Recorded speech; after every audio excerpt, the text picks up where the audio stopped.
11 নম্বর যেটা জাল হাদিস আমরা আলোচনা করব ইনশাআল্লাহ, সেটি হলো নূহ আলাইহিস সালামের নৌকার কথা। তো আপনারা শুনেছেন নূহ আলাইহিস সালামের নৌকার কথা আল্লাহ পাক কোরআনে কারিমেও অনেক সূরার মধ্যে অনেক জায়গায় আলোচনা করেছেন। নূহ আলাইহিস সালামকে আল্লাহ পাক নৌকা বানাতে বলছেন। সেই নৌকা পানির উপরে দীর্ঘদিন অনেক দিন পর্যন্ত ভাসমান ছিল। তারপরে একটা পাহাড়ের সাথে লেগেছে। তারপরে আল্লাহ পাক সারা পৃথিবীতে আবার স্বাভাবিক অবস্থা নিয়ে আসছেন। এগুলো কোরআন এবং সহিহ হাদিস দ্বারা প্রমাণিত।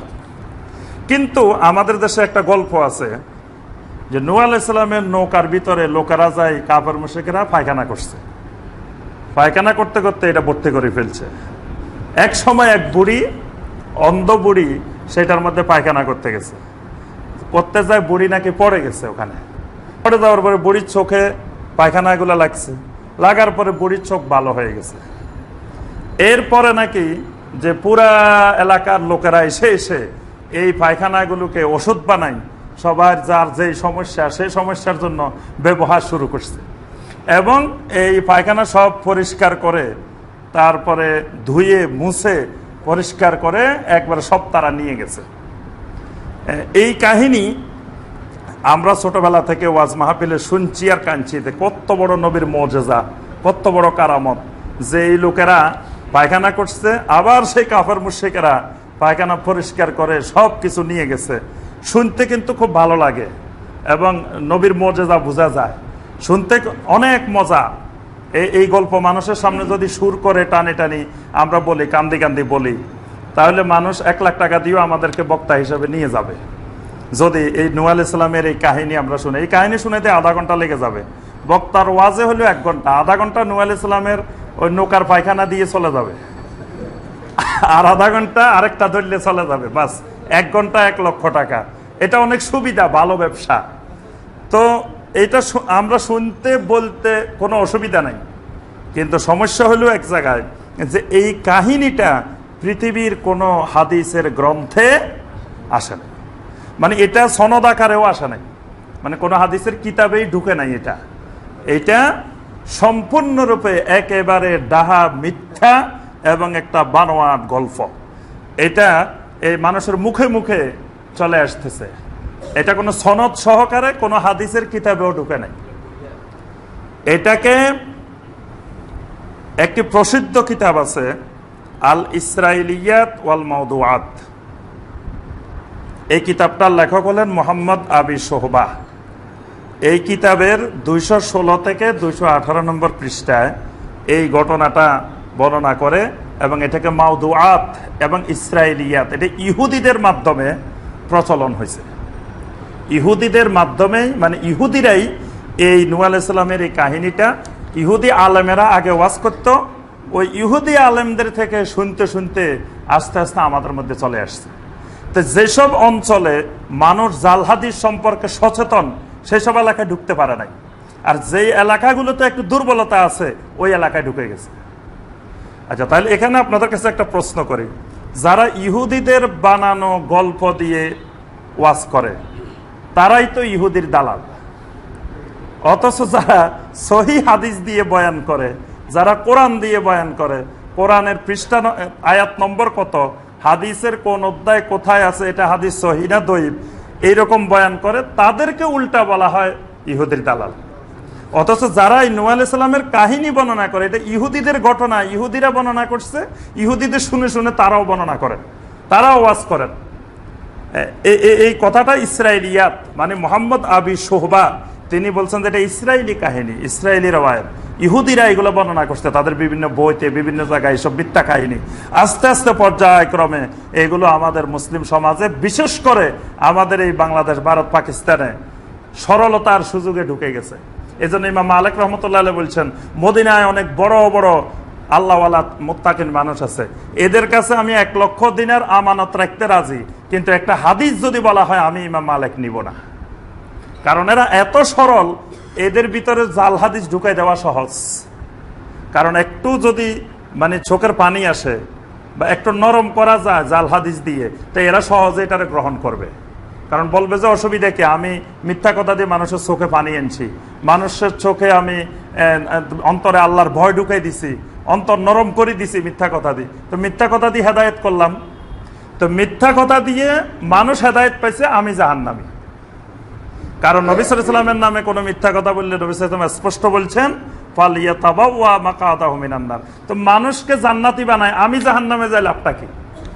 মানুষ জাহান্নামে যাক, আমি জান্নাতে যাই। আগে তো এটা করতে হবে, আগে নিজে জান্নাতে যাওয়ার চেষ্টা করতে হবে।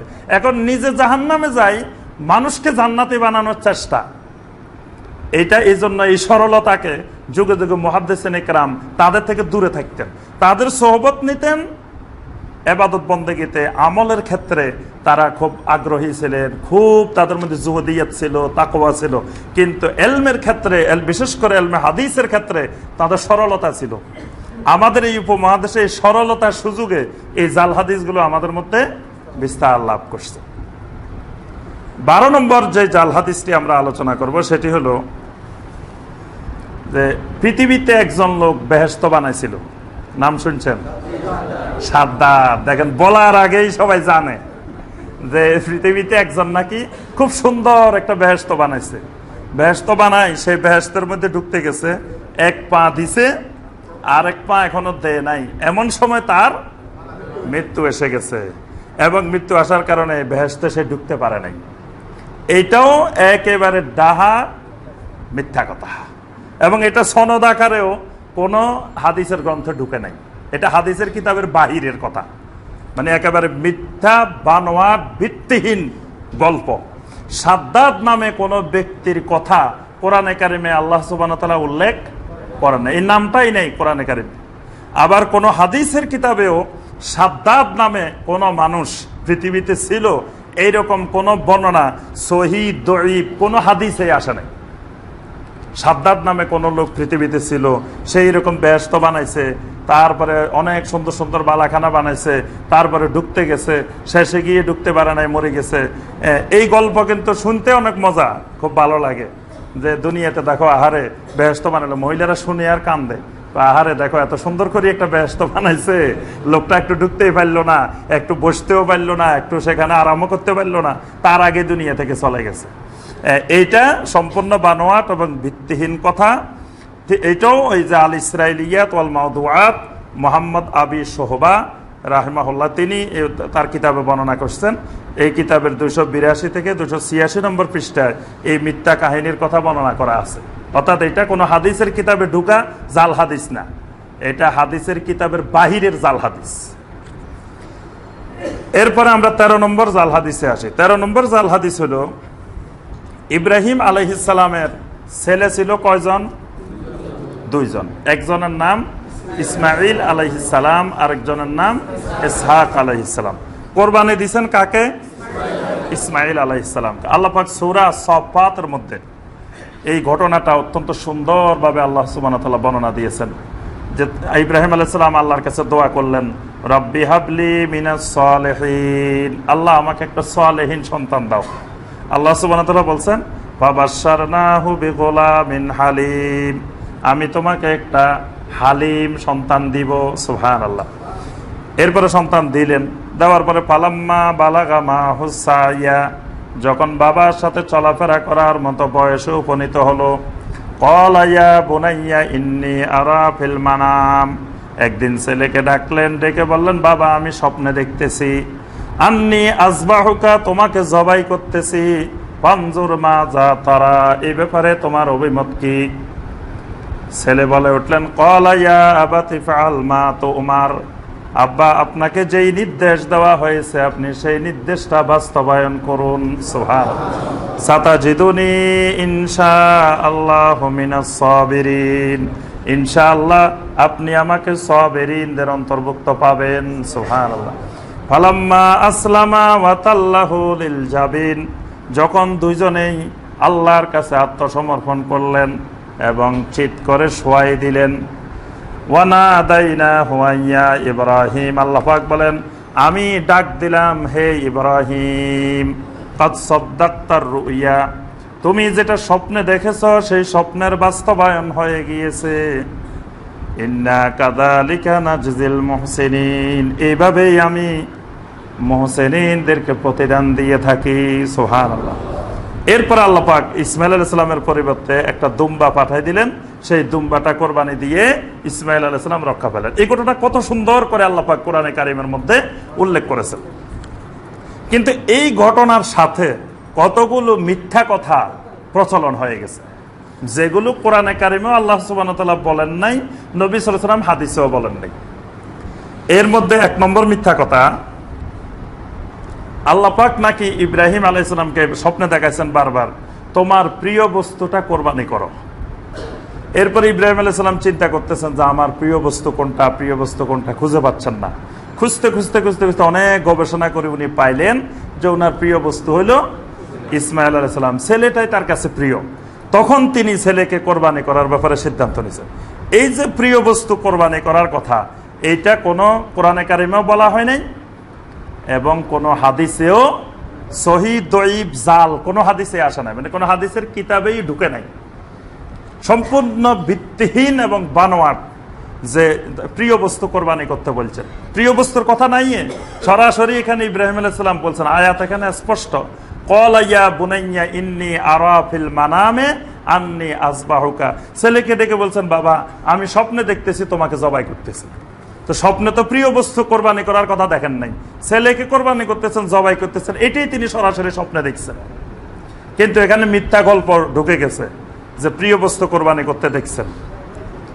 এরপরে এখানে আরেকটা মিথ্যা কথা ঢুকছে যে ইসমাইল আলাইহিস সালামকে নাকি দাওয়াত খাওয়ানোর কথা বলে হাজেরাকে বলছেন যে তুমি একটু ভালো করে ছেলেকে গোসল করা, নতুন কাপড় চোপড় পরাই, সাজাই গুছাই দাও, যে আমরা এক জায়গায় দাওয়াতে যাব। এই দাওয়াতের কথা বলে আল্লাহর একজন নবী নাকি মিথ্যা কথা বলে তার স্ত্রীর সাথে, ছেলের সাথে মিথ্যা কথা বলে ছেলেকে কোরবানি করার জন্য নিয়ে যাচ্ছেন। এইটা নবীর শানে কত বড় বেয়াদবি, কত বড় মিথ্যা কথা, যে আল্লাহর একজন নবী মিথ্যা কথা বলবেন কেন? যেখানে কোরআনে কারিম স্পষ্ট বলে দিচ্ছে যে ছেলেকে ডেকে বলছে, ইয়া বুনাইয়া ইন্নী আরা ফিল মানামে আন্নী আযবাহুকা ফানজুর মাযা তারা। সরাসরি বলছেন ছেলেকে, এটাকে যে সে ছেলে নাকি মিথ্যা কথা বলে নিয়ে যাইতে হইব? বাবাও আল্লাহর নবী, ছেলেও আল্লাহর নবী, জমিনে সবচেয়ে উত্তম মানুষ আল্লাহর নবীরা, সুবহানাল্লাহ। এবং নবুয়ত হলো জমিনে সবচেয়ে দামি জিনিস, সবচেয়ে মূল্যবান জিনিস। ইসমাইল আলাইহিস সালাম আল্লাহর নবী, বাবাও আল্লাহর নবী, এখানে মিথ্যা কথা দরকার কি? আল্লাহ নবীরা কি মৃত্যুর ভয় পায় নাকি? মৃত্যুর ভয় পাইলে তারা নবী হতে পারেন নাকি? তাদের কাছে যদি এরকম মৃত্যুর ভয় থাকতো আল্লাহ তাদেরকে নবুয়ত দিতেন না। এই জন্য ইসমাইল আলাইহিস সালামকে সরাসরি বলছেন, ফানজুর মাযা তারা, এই ব্যাপারে তোমার অভিমত কি? ছেলে কেমন নবীওয়ালা জবাব সুন্দর করে বলছেন, ইয়া আবাতি ফাআল মা তুমার, আপনাকে যা নির্দেশ দেওয়া হয়েছে আপনি তা বাস্তবায়ন করুন। সুবহানাল্লাহ। কারণ ছেলে জানে বাবা আল্লাহর নবী, আল্লাহর নবী স্বপ্নে যেটা দেখেন এটা আল্লাহর নির্দেশ, নবীদের স্বপ্ন ওহী। এই জন্য তিনি বুঝতে পারছেন ছেলে যে আমার বাবা নবী, আমার বাবা যেটা স্বপ্নে দেখছেন সেটা ওহী, সুতরাং ওহী আল্লাহ চাচ্ছেন আমি কোরবানি হই, আমি জবাই হয়ে যাই। বাবাকে বলছেন যে তুফা ইয়া আবাতি ফাআল মা তুমার। তাহলে কোরআন যেখানে স্পষ্ট বলছে সেখানে মিথ্যা কথা বলি দাওয়াত খাওয়ার জন্য নিতেছে, এই করার জন্য নিতেছে, শয়তান আসে কানে কানে বলে দিতেছে যে তোমারও তো জবাই করার জন্য নিতেছে। এইরকম কত গল্প মানে এর সাথে মিলাই বানানো হয়েছে। তারপরে নাকি ইসমাইল আলাইহিস সালামকে গিয়ে ছুরি চালায়, ছুরি জবাই হয় না। তারপরে বলছে যে আব্বা আমারে দড়ি দিয়ে বাঁধি পেলান শক্ত করে, না বাঁধলে আপনি কিন্তু আমার যখন জবাই করবেন তখন আমার হাত পা আপনার গায়ের সাথে লাগিয়ে যেতে পারে। তারপরে আমার রক্ত মাখা জামাটা আমার মার কাছে পৌঁছাই দিয়েন, তারপরে আমার এই করবেন সেই করবেন, কত গল্প আছে এই ব্যাপারে।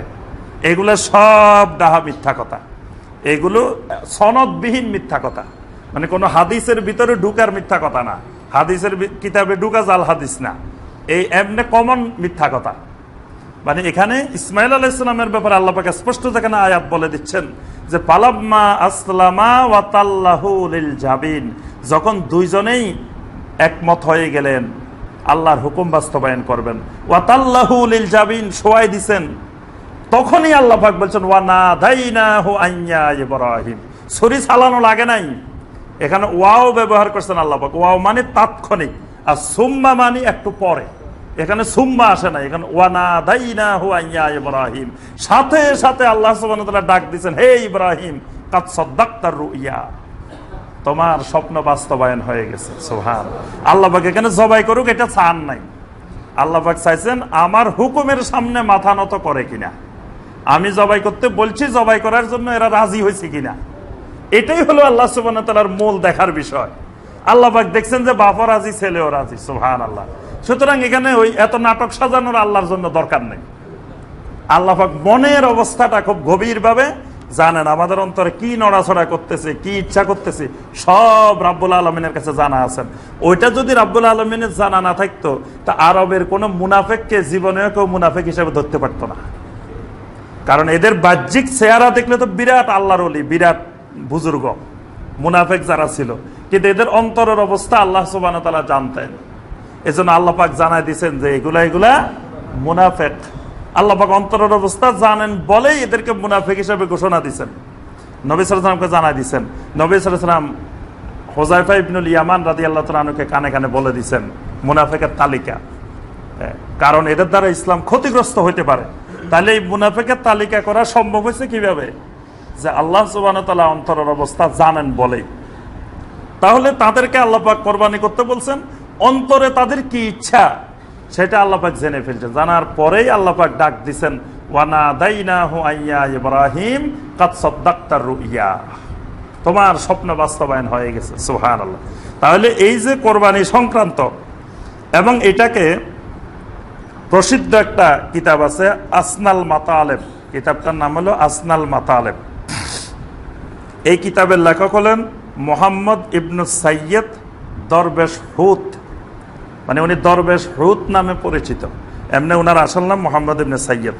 উনি 1276 হিজরিতে মারা গেছেন। তাহলে এখন চলে কত হিজরি? 1439 হিজরি। উনি 1276 হিজরিতে মারা গেছেন। তাহলে আজ থেকে 100 কত, 1276 হলে বলেন দেখি, গণান দেখি। তাহলে 139 আর ওখানে কত 24, 24 আর 138, 152 বছর। 152 বছর আগে তিনি মারা গেছেন। ওই 152 বছর আগে তিনি লিখে গেছেন তার কিতাবের 283 এবং 284 পৃষ্ঠায়, বলছেন যে এই যে গল্পগুলা বানানো হয়েছে এইগুলা একেবারে জাল, মিথ্যা এবং জিন্দিক দ্বারা বানানো। জিন্দিক মানে যারা নাস্তিক, যারা ইহুদি, যারা খ্রিস্টান, যারা ইসলাম বিদ্বেষী, তাদের তৈরি করা মিথ্যা জাল বানোয়াট গল্প। আজ থেকে 152 বছর আগে যিনি মারা গেছেন তিনি লিখে গেছেন। তাহলে এটা জাল হাদিস তো এখন আমরা বানাইতেছি না এগুলা।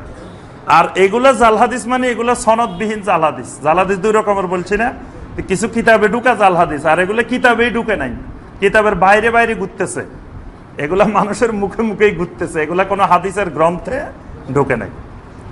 তাহলে কয়টা গেল? 13 নম্বর। 14 নম্বর জাল হাদিস। 14 নম্বর জাল হাদিসও আমাদের সবারই জানা। এই জাল হাদিস যেগুলা দেখবেন যেগুলা সবার কমন, সবাই মুখস্থ জানেন, সব জানেন। আইয়ুব নবী জারি শুনছেন না?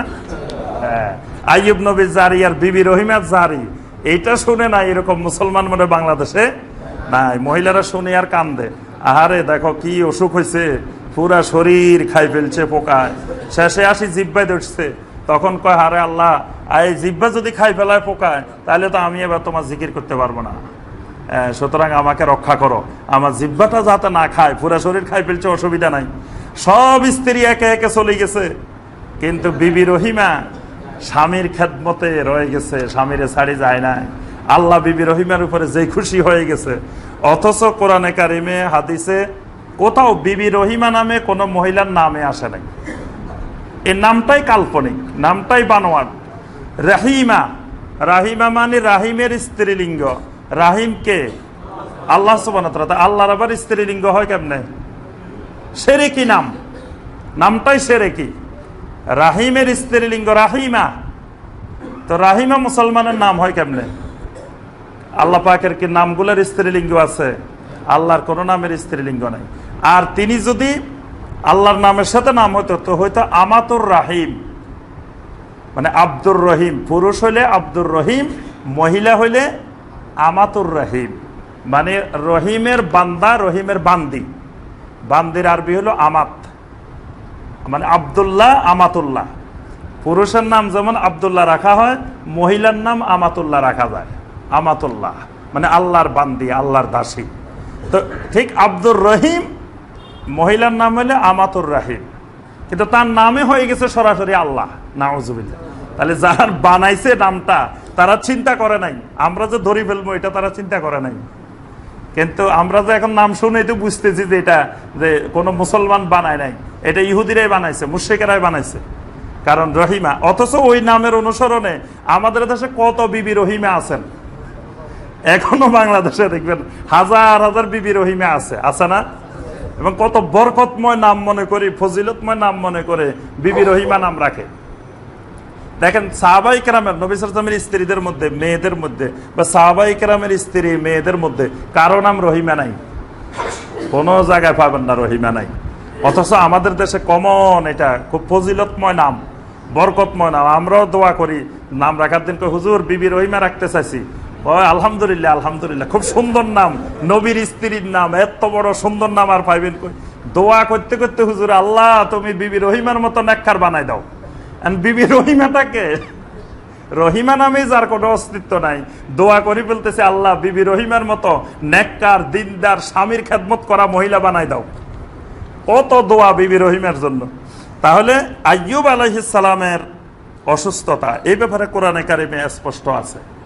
সূরা আল আম্বিয়ার 83-84 নম্বর আয়াত, সূরা রাদের 41 থেকে 44 নম্বর আয়াত। এখানে আইয়ুব আলাইহিস সালাম অসুস্থ হয়েছেন, আল্লাহ পাক তাকে রোগ দিয়েছেন, রোগাক্রান্ত হয়েছেন, তারপরে তাকে বালা মুসিবত দিয়েছেন। সেখান থেকে আল্লাহ সুবহানাহু ওয়া তাআলা তাকে উদ্ধার করছেন। তিনি আল্লাহর কাছে দোয়া করছেন যে আল্লাহ আমাকে মাফ করে দাও, যে রাব্বি আন্নি মাসানিয়া দুররু ওয়া আনতা আরহামুর রাহিমিন, যে আল্লাহ আমাকে বিপদ আপদ স্পর্শ করেছে, আল্লাহ তুমি তো আরহামুর রাহিমিন, তুমি আমাকে উদ্ধার করো, তুমি আমাকে মাফ করো। এই দোয়াও কোরআনে কারিমে আসছে। কিন্তু তার বালা মুসিবতটা আসলে কি ধরনের ছিল, এটা ধরন কি, এটা কতদিন ছিল, তার স্ত্রীর নাম কি, তার কোনো আত্মীয় স্বজনের নাম, এইরকম কোনো বর্ণনা কোরআনে কারিমেও আসে নাই, নবী সাল্লাল্লাহু আলাইহি ওয়াসাল্লামের কোনো হাদিসেও আসে নাই। তবে ওই যে দরবেশ হুদ, যার কথা বললাম 1276 হিজরির, উনি বলছেন যে দুইজন বড় বড় তাবেঈ ছিলেন, একজনের নাম ওহাব ইবনে মুনাব্বিহ, আর একজনের নাম কাব আল আহবার রাহিমাহুমাল্লাহ। এরা তাবেঈনদের মধ্যে বড় আলেম ছিলেন, কিন্তু এই দুইজনেই ইহুদি ধর্ম থেকে মুসলমান হয়েছেন। ওহাব ইবনে মুনাব্বিহ আর কাব আল আহবার, তারা আগে ইহুদি ছিলেন, পরবর্তীতে ইসলাম ধর্ম গ্রহণ করছেন। কিন্তু বড় আলেম, তারা ইহুদিদের জায়গায়ও বড় আলেম ছিলেন, আর ইসলাম গ্রহণ করার পরেও তারা বড় আলেম ছিলেন। তারা মাঝে মাঝে ওই ইহুদি ধর্মের যে কাহিনীগুলা, গল্পগুলা ছিল, এই গল্পগুলো মাঝে মাঝে গল্প হিসাবে বয়ান করতেন, গল্প হিসাবে আলোচনা করতেন। ওইগুলাকে পরবর্তীতে কেউ কেউ হাদিস মনে করে এইগুলাকে গ্রহণ করে ফেলছে। মানে ধরেন আমি একদিন এটা গল্প হিসাবে বললাম, যারা শুনছে তারা আবার আরেক জায়গায় যে বলছে যে আমাদের খতিব সাহেব বলছেন আল্লাহ রসুলের হাদিস। মানে আমি বলছি গল্প, আপনার কাছে গিয়ে হয়ে গেছে এটা হাদিস।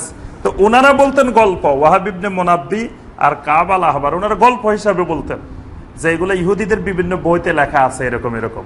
তো এগুলাকে গল্প হিসাবে তারা বলতেন, এগুলো পরবর্তীতে হাদিস হয়ে গেছে। এবার আস্তে আস্তে, কারণ এগুলো শুনতে ভালো দেখা যায় এবং এগুলো চোখের পানি আসে, এইগুলো মন নরম করে ফেলায়। বিবি রহিমার কাহিনী শুনলে, জারি শুনলে মানুষের চোখের পানি এমনি আসে অটোমেটিক, এই বিপদ আপদের কথা শুনলে। এই জন্য এগুলো বেশি প্রসার হয়, দ্রুত প্রসার হয়, এগুলো মানুষ শুনতে পছন্দ করে, খুব মহব্বত করে। আমাদের দেশে আমরা তো ওয়াজ মাহফিলে যাই বিভিন্ন জায়গায়, কই হুজুর এমন বয়ান দিবেন যাতে মানুষের চোখে পানি চলে আসে। এখন মানুষের চোখে পানি আনাইতে হলে মিথ্যা কথা বলতে হয়, মিথ্যা ওয়াজ করতে হয়। কারণ আপনি যদি কোরআনের আয়াতের শুধু সহিহ হাদিস বলেন, সহজে চোখের পানি আনা যাবে না। চোখের পানি আনতে হলে কিছু বানোয়াট, মিথ্যা, কিচ্ছা, কাহিনী, গল্প গুজব বলতে হয়। এখন আমরা তো ওগুলোর ওয়াজও করতে পারি না, কারণ আমরা তো পারি, মিথ্যা অনেক পারি, মিথ্যা পারি না এমন না, কিন্তু এগুলো তো আমরা বলতে পারি না, কারণ এগুলো বললে তো জাহান্নাম নির্ধারণ হয়ে গেছে। এই জন্য দুনিয়ার বক্তা হওয়ার জন্য জাহান্নাম কিনার তো দরকার নাই। দুনিয়ার বক্তা না হয়ে আমার জাহান্নাম থেকে বাঁচলে হইল, কিন্তু আমি দুনিয়াতে বিরাট বক্তা, আখেরাতে জাহান্নামী। তো তো ওইরকম বক্তা হওয়ার থেকে চুপ করে ঘরে বসে থাকা ভালো। তাহলে এখানে এই আইয়ুব আলাইহিস সালামের ব্যাপারে, বিবি রহিমার ব্যাপারে যে সব বানোয়াট গল্প আছে এগুলা সব জাল এবং মিথ্যা হাদিস। 15 নম্বর জাল হাদিসে আসে। 15 নম্বর জাল হাদিসটা হলো আমাদের দেশের খুব প্রসিদ্ধ একটা কথা আছে যে আল্লাহর রসুলকে না বানাইলে আল্লাহ পাক নাকি আসমান জমিন কিছু বানাইতো না। এই ওয়াজ শুনছেন না? হ্যাঁ, এইটার ব্যাপারে একটা হাদিসও আছে। এমনকি অনেক বইয়ের মধ্যে আমাদের দেশের আকায়েদের বইতেও লেখা আছে। হাদিসটা হলো লাউ লা কালামা খালাকতুল আফলাক। এবং অনেক বয়ানে দেখবেন যে বিরাট বিরাট হুজুর, বিরাট বিরাট আলেম, তারা বয়ান করতেছে লাউ লা কালামা খালাকতুল আফলাক। আল্লাহ পাক হাদিসে কুদসির মধ্যে বলছেন যে আপনাকে যদি না বানাইতাম তা আসমান জমিন কিছু বানাইতাম না। নাউজুবিল্লাহ। আমাদের দেশের শ্রোতারা শুনলে তো সুবহান আল্লাহ, আল্লাহু আকবার। আল্লাহ রসুলকে যদি না বানাইতো তাহলে আসমান জমিন কিছুই মানে। এখন নবী সাল্লাল্লাহু আলাইহি ওয়াসাল্লামকে বানানোর সাথে আসমান জমিন বানানোর কি সম্পর্ক? আর যদি সম্পর্ক হয় আলহামদুলিল্লাহ, তাহলে আল্লাহ পাক এটা কোরআনে বলে দিতেন। এত বড় একটা গুরুত্বপূর্ণ কথা এটা জাল হাদিসে আসবো কেন? এটা তো কোরআনে আসার কথা।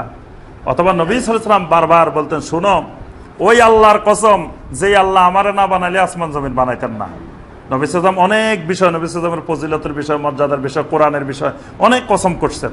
এইরকম কসম করে বলতেন যে ওই আল্লাহর কসম যে আল্লাহ আমাকে না বানাইলে আসমান জমিন কিছু বানাইতো না।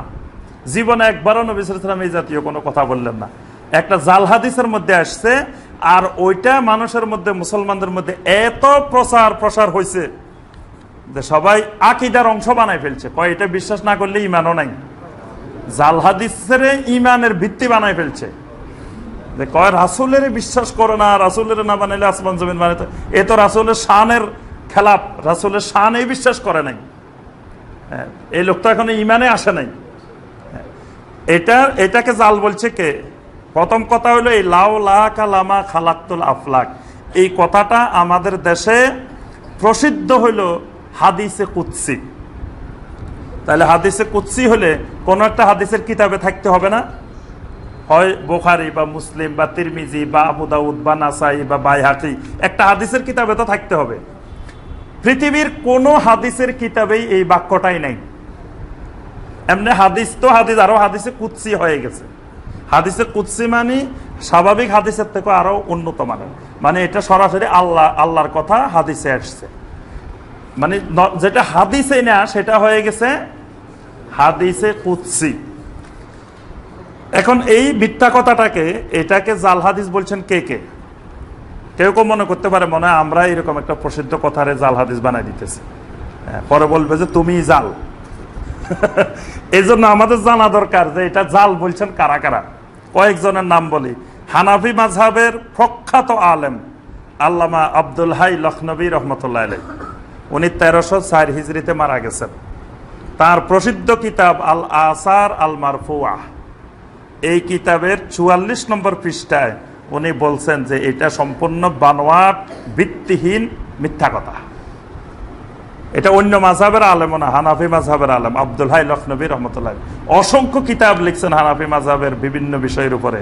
উনি অনেক বড় মানের হানাফি আলেম, উপমহাদেশের মানে শীর্ষ পর্যায়ের একজন প্রখ্যাত হানাফি আলেম। তিনি বলছেন যে এটা সম্পূর্ণ জাল এবং মিথ্যা কথা। তারপর আল্লামা সগানি রাহমাহুল্লাহ, আল্লামা সগানি মৃত্যু হলো 650 হিজরি। সে 650 হিজরি, আর এখন চলে কত হিজরি? 1439। এবার দেখেন কত বছর আগে, 650 হিজরিতে উনি মারা গেছেন আল্লামা সগানি রাহমাহুল্লাহ। তিনি তার কিতাব আল মাওদুআত, এটার 52 নম্বর পৃষ্ঠায় বলে গেছেন যে এটা জাল হাদিস, এটা মিথ্যা বানোয়াট।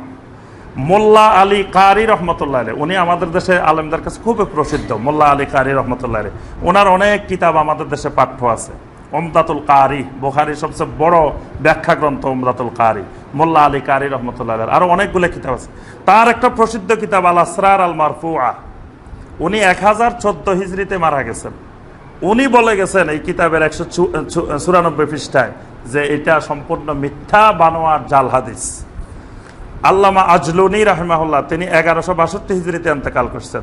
তার কিতাব কাশফুল খাফা, সেখানে দ্বিতীয় খণ্ডের 214 নম্বর পৃষ্ঠায় তিনি বলে গেছেন এটা জাল হাদিস। আল্লামা শাওকানি রহমতুল্লাহের কিতাব আল ফাওয়ায়েদ, আল্লামা শাওকানি মারা গেছেন 1255 হিজরিতে, তিনি বলে গেছেন তার কিতাবের দ্বিতীয় খণ্ডের 441 পৃষ্ঠায় যে এটা সম্পূর্ণ বানোয়াট, ভিত্তিহীন, মিথ্যা কথা। এবার আর কার কথা চাইবেন? তাহলে জাল হইলে এরা জাল, গালিগালাজ করলে এদেরকে গালিগালাজ করবেন, আমাকে কেউ গালিগালাজ আল্লাহর ওয়াস্তে করবেন না। আমি বলি নাই এটা জাল, এটা ওনারা বলে গেছেন শত শত বছর আগে। এবার 16 নম্বর জাল হাদিসে আসে। 16 নম্বর জাল হাদিসটা, দুই রকমের জাল হাদিস বলছি না, এক রকমের জাল হাদিস হচ্ছে হাদিসের কিতাবে আছে, এইটা হাদিসের কিতাবে আছে। 16 নম্বর যে জাল হাদিসটা আমরা বলবো এটা হাদিসের কিতাবে আছে। সেটা হলো আরশের গায়ে যে মোহাম্মদ রাসূলুল্লাহ সাল্লাল্লাহু আলাইহি ওয়াসাল্লামের নাম লেখা আছে। এইটা হাদিসের কিতাবের মানে উল্লেখ করা হাদিস। এটা যে কিতাবে আসছে সেটা হলো মুস্তাদরাকে হাকিম। মুস্তাদরাকে হাকিমের মধ্যে এই হাদিসটা আসছে। কিন্তু সমস্ত মুহাদ্দিসিনে কেরাম এই ব্যাপারে একমত যে এই হাদিসটা দঈফ। দঈফের ব্যাপারে কারো কোনো দ্বিমত নাই। তবে অধিকাংশ মুহাদ্দিসিনে কেরাম বলছেন এটা শুধু দঈফ না, এটা জাল, এবং তারা এর কারণও ব্যাখ্যা করছেন। এটা বিস্তারিত জানতে হইলে আপনারা ডক্টর খন্দকার আনম আব্দুল্লাহ জাহাঙ্গীর রাহিমাহুল্লাহর হাদিসের নামে জালিয়াতি এই কিতাবটা খুলে দেখবেন। এটার ভিতরে বিস্তারিত কেন এটা জাল, মুস্তাদরাকে হাকিমের হাদিস। মুস্তাদরাকে হাকিম মানে একটা প্রসিদ্ধ কিতাব, সে প্রসিদ্ধ কিতাবের হাদিসকে জাল বলছে কে? মোল্লা আলী কারি রহমতুল্লাহ আলাইহি, তারপর আল্লামা আজলুনি রহমতুল্লাহ আলাইহি, তারা জাল বলছেন। মোল্লা আলী কারি কখন মারা গেছে? জি, মোল্লা আলী কারি রহমাহুল্লাহ 1014 হিজরিতে মারা গেছে। তাহলে আজ থেকে আরো 400 বছর আগে, 400 বছর আগে এই মোল্লা আলী কারি রহমতুল্লাহ এটাকে জাল হাদিস বলে গেছে। কেন জাল হাদিস তিনি সেই ব্যাখ্যা দিয়ে গেছেন। তাহলে ওই যে আদম আলাইহিস সালাম তওবা করছে, যে চিন্তা করছে যে আরশের ওখানে দেখছে উনি যে রাসূল সাল্লাল্লাহু আলাইহি ওয়াসাল্লাম আল্লাহর নামের সাথে মুহাম্মদ রাসূলুল্লাহ লেখা আছে লা ইলাহা ইল্লাল্লাহর সাথে, তখন উনি তওবা করার সময় আল্লাহর কাছে বলছে ওই মুহাম্মদ রাসূলুল্লাহ সাল্লাল্লাহু আলাইহি ওয়াসাল্লামের উসিলে আমাকে মাফ করে দেন। এই কথাটা যে হাদিসে আসছে এটার দঈফ হওয়ার ব্যাপারে সমস্ত মুহাদ্দিসিন একমত, আর অধিকাংশ মুহাদ্দিসিন এটাকে জাল বলছেন। তাহলে যে হাদিস দঈফ এবং জাল, সেই হাদিসের উপরে কোনো গায়েবী বিষয়ে বিশ্বাস হইতে পারে না। তো আরশের কোথায় কি লেখা আছে এটা কি জাহেরি বিষয় না গায়েবী বিষয়? গায়েবী বিষয়, এটা আমরা দেখি না, এটা গায়েবের বিষয়। তো গায়েবের বিষয়ে কোনো খবর জানতে হলে দঈফ হাদিস দিয়ে, জাল হাদিস দিয়ে গায়েবের উপরে কোনো ঈমান আনা যাবে না। সরাসরি কোরআনে কারিমের আয়াত থাকতে হবে অথবা নবী সাল্লাল্লাহু আলাইহি ওয়াসাল্লামের সহিহ হাদিস থাকতে হবে, তারপরে যে আপনি গায়েবের কোনো বিষয় বিশ্বাস করতে পারবেন। এর আগে বিশ্বাস করা যাবে না। 17 নম্বর জাল হাদিস। 17 নম্বর জাল হাদিস হলো যে আল্লাহ রাসূল সাল্লাল্লাহু আলাইহি ওয়াসাল্লামকে আল্লাহ পাক আল্লাহর নূর থেকে বানাইছেন। এটা শুনছেন? আমাদের দেশের কমন কথা যে রাসূল সাল্লাল্লাহু আলাইহি ওয়াসাল্লামকে নাকি আল্লাহর নূর থেকে বানাইছেন। এই জাল হাদিসটা আসলো কোথা থেকে? পৃথিবীতে ইসলামের প্রথম 500 বছরে কোন সাহাবায়ে কেরাম, কোন তাবেঈন, কোন তাবে তাবেঈন, কোন সালফে সালেহিন এই মিথ্যা কথাটা শুনে নাই, তারা শুনে নাই। এই জন্য ওই যুগে যত আকীদার কিতাব লেখা হয়েছে, কোন আকীদার কিতাবে, কোন তাফসিরে, কোন হাদিসের গ্রন্থে এই ব্যাপারে কোনো আলোচনাই নেই। যেমন ইমাম আবু হানিফা রহমতুল্লাহ আলাইহি তিনি আল ফিকহুল আকবার কিতাব লিখছেন আকীদার, সেই কিতাবে এই বিষয়ে আলোচনায় নেই, কারণ ওনাদের যুগে এটা কেউ শুনেও নাই। ওই যুগে যত তাফসির, যত হাদিস, যত ফিকহ, যত কিতাবাদি লেখা হয়েছে 500 বছরে, কেউ নবী সাল্লাল্লাহু আলাইহি ওয়াসাল্লাম নূরের তৈরি না মাটির তৈরি এটার কোনো আলোচনায় আসে নাই। সর্বপ্রথম ইবনুল আরাবী, তিনি মারা গেছেন 638 হিজরিতে, তিনি একটা হাদিস লিখছেন। হাদিসটা হলো এরকম যে আউয়ালু মা খালাকাল্লাহু নূরা নাবিয়্যিকা মিন নূরিহি। তিনি লিখলেন যে আল্লাহ পাক সর্বপ্রথম আপনার নবীর নূর থেকে, নূরকে আল্লাহর নিজের নূর থেকে তৈরি করছেন। এই হাদিসটা লেখা হয়েছে। লেখে ইবনুল আরাবী রেফারেন্স দিচ্ছেন মুসান্নাফে আব্দুর রাজ্জাক। যে হাদিসের কিতাবের তিনি উল্লেখ করছেন ইবনুল আরাবী, সেটা হলো মুসান্নাফে আব্দুর রাজ্জাক। পরবর্তীতে এই মুসান্নাফে আব্দুর রাজ্জাক এখনো পৃথিবীতে আছে। পরবর্তীতে মুহাদ্দিসিনে কেরাম এই মুসান্নাফে আব্দুর রাজ্জাকের প্রথম থেকে শেষ পর্যন্ত পুরাটা খুঁজে ফেলছেন, কোথাও এই হাদিসের অস্তিত্ব পান নাই। এরপর অনেকে মনে করছেন যে হয়তো ভুলে উনি মুসান্নাফে আব্দুর রাজ্জাক লিখে ফেলছেন। আব্দুর রাজ্জাক রাহিমাহুল্লাহর আরো তো অনেক কিতাব আছে, এই যত কিতাব আছে উনার সব খোঁজা হয়েছে, কোনো কিতাবে এই হাদিস পাওয়া যায় নাই। উনি সর্বপ্রথম মুসান্নাফে আব্দুর রাজ্জাকের রেফারেন্স দিচ্ছেন, পরবর্তীতে কোন কোন লোক আবার এই হাদিস লিখে বাইহাকির রেফারেন্স দিচ্ছেন। বাইহাকিতেও প্রথম থেকে শেষ পর্যন্ত খুঁজে দেখা হয়েছে যে এই জাতীয় কোনো হাদিসের অস্তিত্ব নাই। তাহলে এই জন্য মুহাদ্দিসিনে কেরাম সবাই একমত যে এটা সম্পূর্ণ জাল এবং মিথ্যা বানোয়াট হাদিস, এটা কোনো হাদিসের কিতাবেই আসে নাই। অথচ এটা আমাদের দেশে আকীদা হয়ে গেছে, কারণ নূরের নবী বিশ্বাস করে না এত ইমানে নাই। নবী নূরের তৈরি এটা বিশ্বাস যে করবে না তার ইমানে নাই, অথচ ইমানের সাথে এটা কোনো সম্পর্কই নাই। এটা আকীদার কোনো বিষয় না। আকীদার বিষয় হলে আকীদার কিতাবে থাকতো। আমাদের দেশে আলিয়া মাদ্রাসা, কওমি মাদ্রাসা, আজকে সব মাদ্রাসায় যে আকীদার কিতাবটা পড়ানো হয় এটার নাম হলো আকায়েদে নাসাফি। এই আকীদার কিতাবেরও প্রথম থেকে শেষ পর্যন্ত কোনো জায়গায় এই রাসূল নূরের তৈরি না মাটির তৈরি এই বিষয়ে আলোচনায় নেই। অথচ ওইটা আমাদের দেশে আকীদার 1 নম্বর পয়েন্ট হয়ে গেছে। কয় রাসূল নূরের তৈরি বিশ্বাস না করলে তার ইমানে নাই। কেউ কয় রাসূল নূরের তৈরি, কেউ মাটির তৈরি, এটা নিয়ে ঝগড়াঝাটি মারামারি বেহুদা জিনিস নিয়ে। রাসূল নূরের তৈরি হলে আমাদের উপকার কি, আর মাটির তৈরি হলে ক্ষতি কি? আল্লাহ তাকে যেটা দিয়ে বানানো দরকার মনে করছেন সেটা দিয়ে বানাইছেন। কি বলেন? এটা বিনা দরকারি জিনিস না?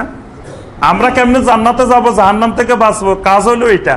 এই কাজ বাদ দিয়ে শুরু করছে আকাম নিয়ে, যে নবী সাল্লাল্লাহু আলাইহি ওয়াসাল্লাম নূরের তৈরি না মাটির তৈরি, এটা নিয়ে ঝগড়াঝাটি। তাহলে এটা যদি কোরআনে কারিমে আল্লাহ বলে দিতেন যে আমি আমার নবীকে আমার নূর দিয়ে বানাইছি, আমরা বিশ্বাস করতে কোনো অসুবিধা নাই। বা নবী সাল্লাল্লাহু আলাইহি ওয়াসাল্লাম কোনো হাদিসে যদি বলে দিতেন যে আমাকে আমার আল্লাহ নূর দিয়ে বানাইছেন, বা ফেরেশতাদের মতো আমারে বানাইছেন নূর দিয়ে, এইরকম কোনো কথা আল্লাহ এবং আল্লাহ রসুল বলে দিলে তা আমাদের বিশ্বাস করতে তো কোনো অসুবিধা নেই। যে কথা আল্লাহ সুবহানাহু ওয়া তাআলা বলেন নাই, আল্লাহ রসুল সাল্লাল্লাহু আলাইহি ওয়াসাল্লামও বলেন নাই, তো সেটা তো আমরা বলতে পারি না। কোরআনে কারিমে অনেক জায়গায় নূরের কথা আসছে।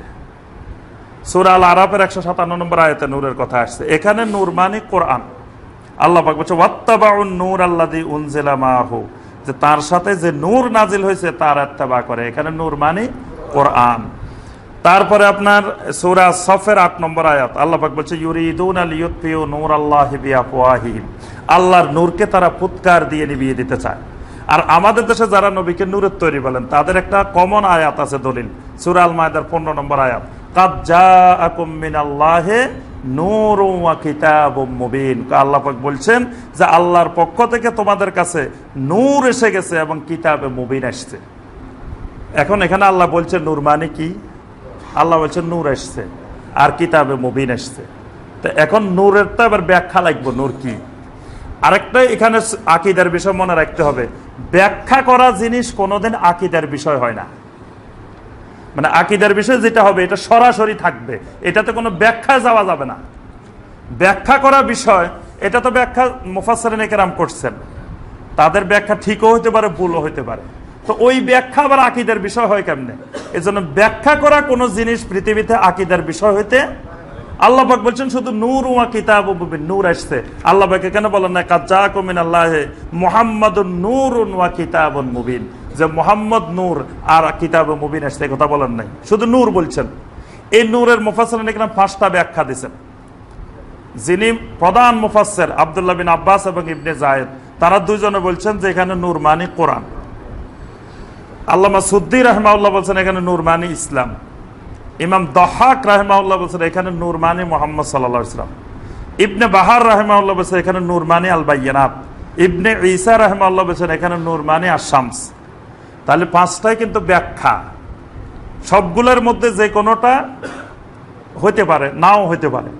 তাহলে এখানে একজন তাবেঈ দহাক রাহিমাহুল্লাহ বলছেন এখানে নূর মানে মুহাম্মদ সাল্লাল্লাহু আলাইহি ওয়াসাল্লাম। এবং ইমাম তবারি নূরের ব্যাখ্যাও দিয়েছেন। ইমাম তবারি রাহিমাহুল্লাহ বলতেছেন যে ইয়ানি, তাফসিরে তবারির মধ্যে এই ব্যাখ্যা আছে, ইয়ানি বিন নূরে মুহাম্মাদান সাল্লাল্লাহু আলাইহি ওয়াসাল্লাম, যদি আমরা ধরে নিই মুহাম্মদ সাল্লাল্লাহু আলাইহি ওয়াসাল্লামকে আল্লাহ এখানে নূর বলছেন, তার অর্থ হলো আল্লাযী আনার আল্লাহু বিহিল হক, যে নবী সাল্লাল্লাহু আলাইহি ওয়াসাল্লামের মাধ্যমে আল্লাহ পাক হককে আলোকিত করছেন। ওয়া আযহারা বিহিল ইসলাম, তার মাধ্যমে সারা পৃথিবীতে ইসলামকে বিজয়ী করছেন, প্রতিষ্ঠিত করেছেন। ওয়া মাহাকা বিহি শিরক, এবং তার আলোর কারণে শিরক অন্ধকার দূর হয়ে গেছে। ফাহুয়া নূরুন লিমান ইস্তানারা বিহি ইউবাইয়িনুল হক, যারা হক তালাশ করবে তাদের জন্য তিনি নূর। ওয়া মিন ইনারাতিহিল হক তাবিনুহু লিল ইয়াহুদ কাসীরাম মিম্মা কানু ইউখফুনা মিনাল কিতাব, ইহুদিরা অনেক জিনিস গোপন করে রাখতো, নবী সাল্লাল্লাহু আলাইহি ওয়াসাল্লাম সেগুলো প্রকাশ করে দিয়েছেন। এটাই নূর, মানে ইহুদিদের গোপন করা জিনিস প্রকাশ করে দিয়েছেন। একই আয়াতে সূরা আল মায়েদার আমরা শুধু শুনি লাস্টের অংশ, কাদ জাআকুম মিনাল্লাহি নূরুন ওয়া কিতাবুম মুবিন, কিন্তু আয়াতটা শুরু হয়েছে আরো আগের থেকে। আয়াতে সম্বোধন করছে ইয়া আহলাল কিতাব, হে আহলে কিতাবরা, কাদ জাআকুম রাসূলুনা, তোমাদের কাছে আমার রাসূল এসে গেছেন, ইউবাইয়িনু লাকুম কাসীরাম মিম্মা কুনতুম তুখফুনা মিনাল কিতাব, তোমরা এতদিন পর্যন্ত তোমাদের কিতাবের যা কিছু গোপন করে রাখতা সেখান থেকে অনেক কিছু আমার রাসূল তোমাদের কাছে স্পষ্ট করে দেন। ওয়া ইয়াফু আন কাসীর, আবার কিছু কিছু জিনিস যেগুলো দরকার নাই এগুলো স্পষ্ট করেন না। তারপরে যাই বলছেন কাদ জাআকুম মিনাল্লাহি নূরুন ওয়া কিতাব, তাহলে এখানে ব্যাখ্যা হলো যে ওই ইহুদিদের গোপন করা জিনিস নবী সাল্লাল্লাহু আলাইহি ওয়াসাল্লাম স্পষ্ট করে দেন, এজন্য আল্লাহ বলছেন নূর। আর নূর হলো আলো, আমরাও তো নূর, আমরা নূর না? কথা বলে না, অনেকে মনে বিশ্বাস করতে পারতেছে না, তো আমরা আবার নূর কেমনে? মসজিদে আসার সময় কি দোয়া পড়েন? মসজিদে যখন ঘর থেকে বেরোন কি দোয়া পড়েন? বলে দোয়াই জানি না কি পড়বো। আল্লাহুম্মা জাআল ফি কলবি নূরা, হে আল্লাহ আমার কলবের মধ্যে নূর দিয়ে দাও। তারপরে ওয়াফি সামঈ নূরা, আমার কানের মধ্যে নূর দিয়ে দাও। ওয়াফি বাসারি নূরা, আমার চোখের মধ্যে নূর দিয়ে দাও। ওয়ান ইয়ামিনি নূরা ওয়ান শিমালি নূরা, আল্লাহ আমার ডাইনেও নূর দিয়ে দাও, বামেও নূর দিয়ে দাও। ওয়ান আমামি নূরা ওয়া মিন খালফি নূরা, সামনেও নূর দিয়ে দাও, পিছনেও নূর দিয়ে দাও। ওয়াজআললি নূরা ওয়াজআলনি নূরা, হে আল্লাহ আমার আগাগোড়া মাথা থেকে পা পর্যন্ত পুরা নূর বানাই দাও। মসজিদে আসার সময় আপনি দোয়া করতে করতে আসতেছেন, তো জীবনে একবারও যদি কবুল হয় দোয়াটা, তাহলে তো আল্লাহ আপনাকে মাথা থেকে পা পর্যন্ত নূরে বানাই দিচ্ছেন, তাহলে আপনিও তো নূর। কি বলেন, নূর না? আমরা সবাই নূর, তো তার অর্থ কি আমরা নূরের তৈরি নাকি? আমরা তৈরি মাটির, কিন্তু আমরা নূর। তো নবী সাল্লাল্লাহু আলাইহি ওয়াসাল্লাম নূর, এটাতে কোনো সন্দেহ নাই, কিন্তু নূরের তৈরি এ কথা তো আল্লাহ পাক বলেন নাই, রাসূলও বলেন নাই। রাসূল নূর, এই ব্যাপারে তো কোনো অসুবিধা নাই, রাসূল তো নূরেই অবশ্যই। কোরআন নূর, কোরআন যার উপরে নাযিল হয়েছে তিনিও নূর। যারা কোরআনের দায়ী তারাও নূর, যারা কোরআনের উপরে বিশ্বাসকারী আমলকারী তারাও নূর। নূরের সাথে সম্পর্ক রাখলে তো সবে নূর, কোরআনের সাথে যত মানুষের সম্পর্ক আছে সবাই নূর, কিন্তু নূর মানে সবাই নূরের তৈরি না। আচ্ছা, 18 নম্বর জাল হাদিস, আউয়ালু মা খালাকাল্লাহু নূরি, যে আল্লাহ পাক সর্বপ্রথম আমার নূর বানাইছেন। সর্বপ্রথম আল্লাহ কারে বানাইছে? মুহাম্মদ সাল্লাল্লাহু আলাইহি ওয়াসাল্লাম। অথচ কোরআন স্পষ্ট বলছে সর্বপ্রথম বানাইছেন কাকে? আদম আলাইহিস সালামকে। আর নবী সাল্লাল্লাহু আলাইহি ওয়াসাল্লাম হাদিসে বলছে আউয়ালু মা খালাকাল্লাহু আল কালাম, সহিহ হাদিসে আসছে যে আল্লাহ পাক সর্বপ্রথম বানাইছেন যে জিনিস সেটা কলম। অথচ আমাদের দেশে প্রসিদ্ধ হলো আউয়ালু মা খালাকাল্লাহু নূরি, আল্লাহ পাক সর্বপ্রথম আমার নূর বানাইছেন। এইটা কোনো হাদিসের কিতাবেও আসা নাই, সনদ আকারে আসেন নাই, মানে এটা সনদবিহীন মিথ্যা এবং বানোয়াট কথা। 19 নম্বর জাল হাদিস, রাসূলুল্লাহ সাল্লাল্লাহু আলাইহি ওয়াসাল্লাম আকাশে তারা হিসেবে ছিলেন হাজার হাজার বছর। এই বয়ান শুনছেন না? একদিন নাকি ফাতেমা রাদিয়াল্লাহু তাআলা আনহা জিবরাইলের সাথে কথা হয়েছে, তো জিবরাইলের চাচা ডাকি ফেলছে, বলতেছে চাচা কেমন আছেন? চাচা তো খেপে গেছে, এই ওয়াজ শুনেন নাই? চাচা গেল খেপি, এই আমাকে চাচা বলছো কেন? আমি তোমার বাপের কত বড়, আমি তোমার জ্যাঠা। তখন ফাতেমা রাদিয়াল্লাহু তাআলা আনহা আসি নবী সাল্লাল্লাহু আলাইহি ওয়াসাল্লামকে জিজ্ঞাসা করছে যে আমি জিবরাইলকে চাচা বলছি? জিবরাইল বলছে না, উনি চাচা না, উনি জ্যাঠা। জিবরাইল তো জানে না যে জিবরাইলের বানানোর কত হাজার হাজার বছর আগে আমাকে বানাইছে। জিবরাইলের ডাকে জিজ্ঞেস করতেছে, এই জিবরাইল, তোমাকে বানানোর পরে তুমি কি আকাশের দিকে একটা তারা দেখছো? হ্যাঁ, আমি তাকানোর পর একটা তারা দেখছি। এই তারাটা কতদিন ধরে দেখছো? হাজার হাজার বছর ধরে দেখছি। তো এই তারাটা তোমাকে বানানোর হাজার হাজার বছর আগে আল্লাহ আমাকে বানায় তারা বানায় রেখেছে। আচ্ছা, এখন প্রথম কথা হলো আরবি ভাষা চাচা জ্যাঠার আরবি কিন্তু একটা, মানে আম্মন। আম্মন বললে চাচারেও বোঝায় জ্যাঠারেও বোঝায়। এখন ফাতেমা আরবি পাইলেন কোথায় চাচা বলার আর জ্যাঠা বলার? আরবি ভাষা কিন্তু আলাদা আরবি নেই, চাচা জ্যাঠার জন্য আলাদা দুটো আরবি নেই। তো উনি আরবি পাইলেন কোথায়, আবিষ্কার করলেন কোথা থেকে? চাচা কোন শব্দ দিয়ে বুঝাইছেন, জ্যাঠা কোন শব্দ দিয়ে বুঝাইছেন, যেটা আরবি ভাষায় নাই। চাচা জ্যাঠার আরবি নাই, একটাই আরবি, আলাদা কোনো আরবি নেই। দ্বিতীয় কথা হলো যে জিবরিল আলাইহিস সালাম জীবনে কোনো সাহাবীর সাথে কথা বলেন নাই। তিনি ওহী নিয়ে আসতেন নবী সাল্লাল্লাহু আলাইহি ওয়াসাল্লামের কাছে, নবী সাল্লাল্লাহু আলাইহি ওয়াসাল্লাম ছাড়া আর কারোর সাথে তার কোনো কাম নাই। উনি রাস্তার রাস্তায় ঘুরতেন আর ওই ফাতেমার সাথে আর আবু বকরের সাথে, যার সাথে দেখা হয়তো কথা বলতেন। জিবরিল আলাইহিস সালাম জীবনে কারোর সাথে কথা বলেন নাই। এবং মসজিদে নববীতে আসতেন, সবার সামনে দিয়ে আসতেন, তাও কারোর সাথে কথা বলেন নাই। সরাসরি কথা বলছেন কার সাথে? নবী সাল্লাল্লাহু আলাইহি ওয়াসাল্লামের সাথে। আরেকটা ঘটনা আছে এর সাথে। কয়েকদিন জিবরিল আলাইহিস সালাম আবু বকর রাদিয়াল্লাহু আনহুর কাছে আসছে, আসে বলতেছে, এই আবু বকর বলো দেখি এই যে জিবরিল কোথায় আছে? তা আবু বকর বলছে, ঠিক আছে আমার একটু সময় দাও, আমি বলতেছি। আবু বকর চোখ বন্ধ করছে, বন্ধ করে কতক্ষণ পরে চোখ খুলছে, খুলি কয়, হয় আমি জিবরাইল নয় তুমি জিবরাইল। জিবরাইল জিজ্ঞেস করতেছে, আপনি জানলেন কেমনে যে আমি জিবরাইল? কয়, আমি সকল 7 আসমান খুঁজে ফেলছি, দেখি জিবরাইল নাই। 7 জমিন খুঁজে ফেলছি, জিবরাইল নাই। তা আমি পরে নিশ্চিত হয়েছি, হয় আমি জিবরাইল নয় তুমি জিবরাইল। মানে আবু বকরের কারামত দেখেন, উনি চোখ বন্ধ করে আসমান জমিন সব খুঁজে ফেলছে, তারপরে যে পাই গেছে। তাহলে জিবরিল আলাইহিস সালামের আর কোনো কাজ নাই, বেহুদা ঘুরতেন রাস্তা রাস্তায়, একবার আবু বকরের কাছে যেতেন, একবার ফাতেমার কাছে যেতেন।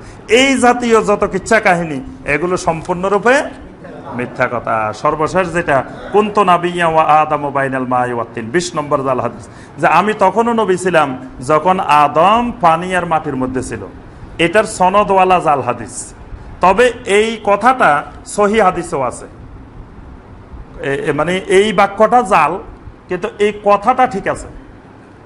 কথাটা হলো নবী সাল্লাল্লাহু আলাইহি ওয়াসাল্লাম নবী ছিলেন, এটা তখনও ঠিক আছে। তখন শুধু মুহাম্মদ সাল্লাল্লাহু আলাইহি ওয়াসাল্লাম নবী ছিলেন না, মুসা আলাইহিস সালামও নবী ছিলেন, দাউদ আলাইহিস সালামও নবী ছিলেন, ঈসা আলাইহিস সালামও নবী ছিলেন। কারণ আদম আলাইহিস সালামকে বানানোর আগেই তো আল্লাহ পাক কোরআন লিখে ফেলছেন, লিখছেন না?